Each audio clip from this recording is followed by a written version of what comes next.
Assalomu alaykum. Bugun birdan n-gacha sonlar kublari yig'indisini isbotlaymiz, formulasini keltirib chiqaramiz. Oldingi darslarda biz 1 qo'shilgan 2 qo'shilgan shu n-gacha bo'lgan sonlar yig'indisi, bu hamma biladi. N ko'paytirgan n plus 1 taqsim 2. Shuni isbotlagandik. Oddiy. Endi shularning kvadratlarini isbotladik. Ya'ni bu kvadratlari n ko'paytirilgan n plus 1 2 n plus 1 taqsim 6 edi. Buni isbotladik. Bundan ikkalasidan foydalanamizda va mana buni isbotlaymiz. Demak, k plus 1 ning to'rtinchisini olib chiqamiz.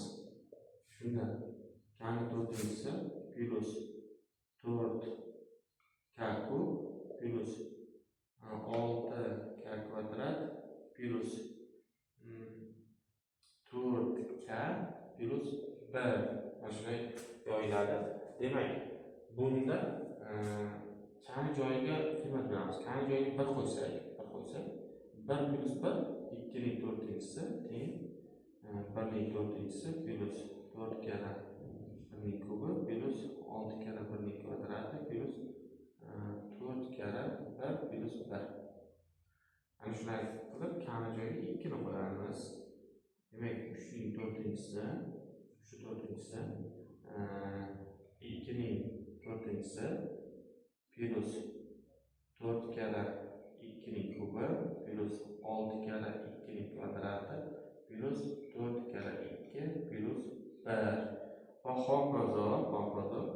Shu k ni joyiga n qo'ysak, n plus 1 ning to'rtinchisi teng bo'lar ekan n ning to'rtinchisi plus 4 karra n ning kubi plus 6 karra n ning kvadrati plus 4 karra n plus 1. Endi qo'shib yorsak nima bo'ladi? Qo'shib yuborsak, mana bular qisqarib ketadi. Ya'ni bu bilan bu qisqaradida bitta 1 qoladi. Demak, mana yerda n ta 1 bor edi. Mana bitta 1 bilan n plus 1 ta 1 bo'ldi. Plus keyin bu yoqda n plus 1 ning to'rtinchisi teng bo'ladi. Mana buni biz topishimiz kerak. S deb olsak, demak, bu yerda 4 karra s plus 6 karra 1 dan n-gacha sonlar kvadratlayimiz mana. Demak, 6 ni yozamiz va n plus 1 2 n plus 1 formula. Keyin mana bu yerga yozaylik. Plus mana bu 4 karra mana birdan n-gacha sonlar yig'indisi bu 4 karra n plus 1 taqsim 2 plus n plus 1 bo'ladi. Endi bu yerda bizda n plus 1 lar bor. Hammasini mana qisqartiramiz. Mana buni qisqartiramiz, 2 qoladi. Hammasini bu tomonga o'tkazsak, mana 4s tursin. 4s ni bu yerga yozamiz. 4s ni bu yerga yozamizda n plus 1 ni bu yoqqa o'tkazib qarshi chiqarib bo'lsak, n plus 1 ning kubi bo'ladi.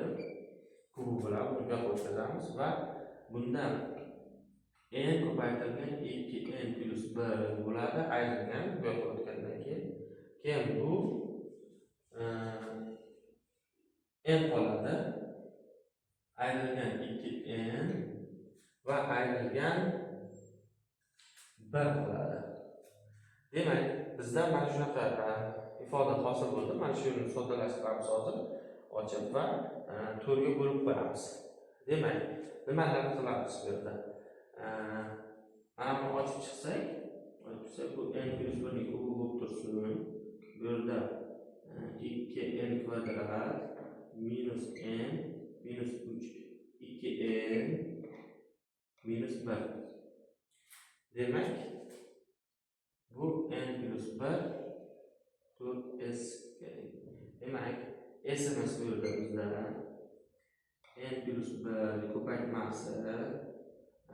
Buni chiqsak ham bo'ladi, mana bu n kub plus 3n kvadrat minus plus 3n plus 1 edi. minus 2n kvadrat minus 3n minus 1 taqsim 4. Endi mana 3n ketdi, 1 ketdi. Mana endi 3n kvadratdan taqsim 4 mana 3n kvadratdan n kvadrat esa mana buni qo'yapti. Demak, sms